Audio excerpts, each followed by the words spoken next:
Hi guys, welcome back to our YouTube channel. And if you're ready to supercharge your work from home productivity, you come to the right place. Okay, ending a video, we are diving into the ultimate work from home setup checklist. Ato ang i-highlight ang mga must-have tools and gadgets para imuhang matransform ang imuhang home office into a powerhouse productivity. So, tara.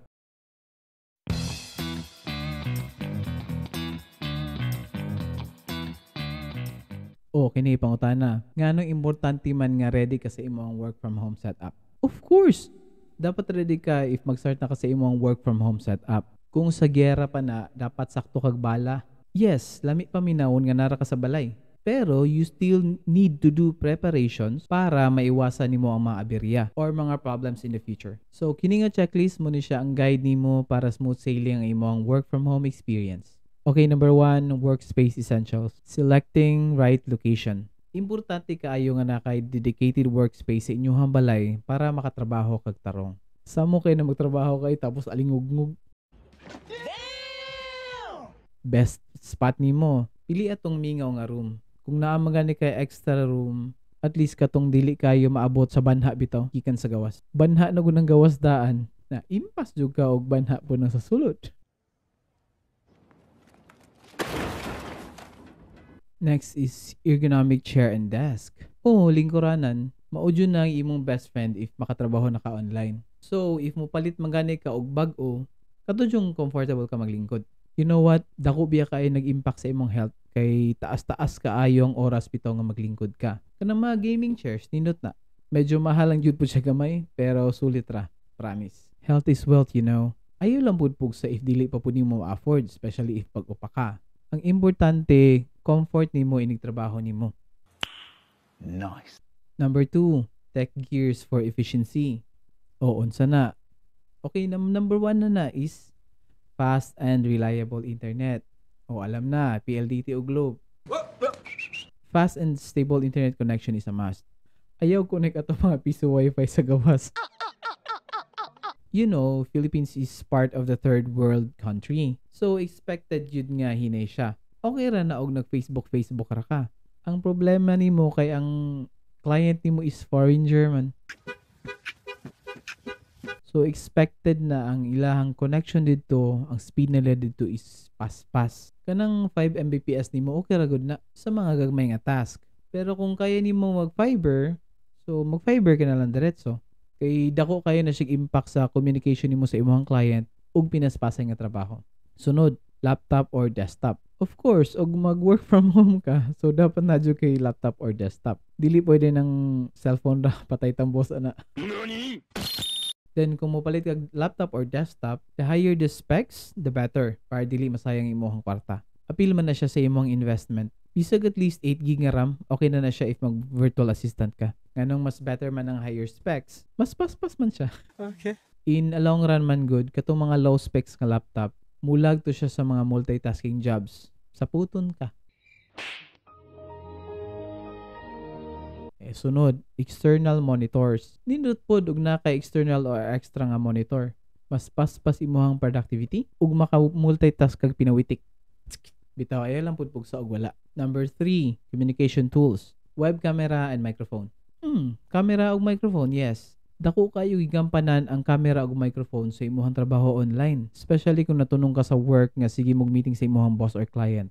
Gawas ana kanang pagsugod jud, like job interviews, good quality nga camera and mic jud ang needed para presentable ka sa imong client. Headset, dako kayog tabang ang good quality nga headset para sa noise isolation. Kung ang imong headset na ay noise cancellation nga feature, inig istorya bitaw nimo, less ra kayo ang makapture niya nga noise gikan sa layo. Ang result ana, ma-improve ang focus sa naminaw nimo kay lami man ka. Lami man paminahon.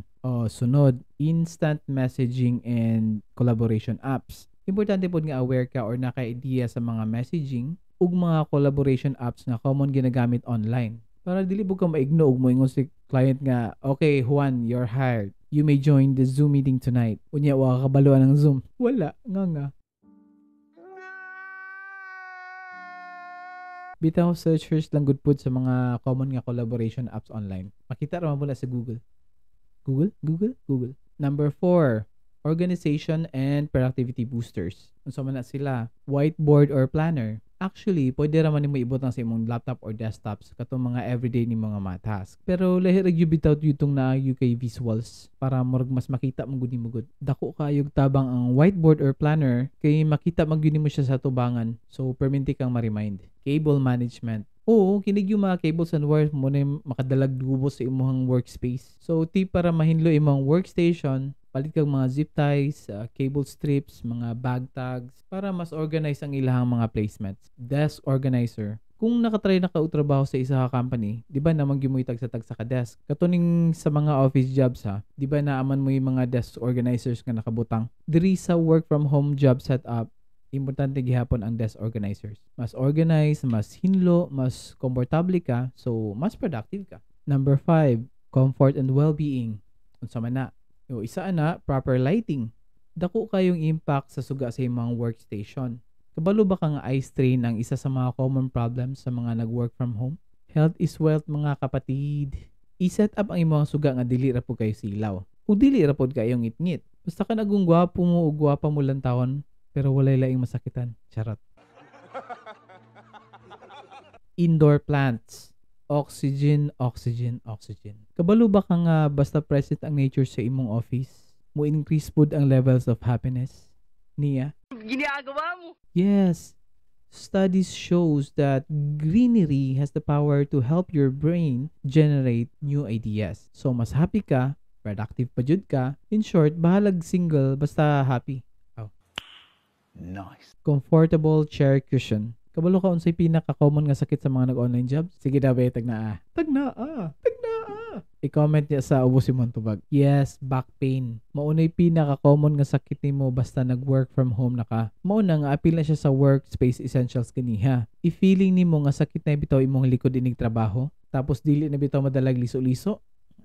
Maunay time nga mo invest na ka sa mas comfy nga lingkuranan. Ayo lang pud ka gool kay ikaw ra mo mo gamit ana. Sayang-sayang lang kasi mong sweldo nga dako tapos sakit kay imong likod. Charot. Number 6, security and backup.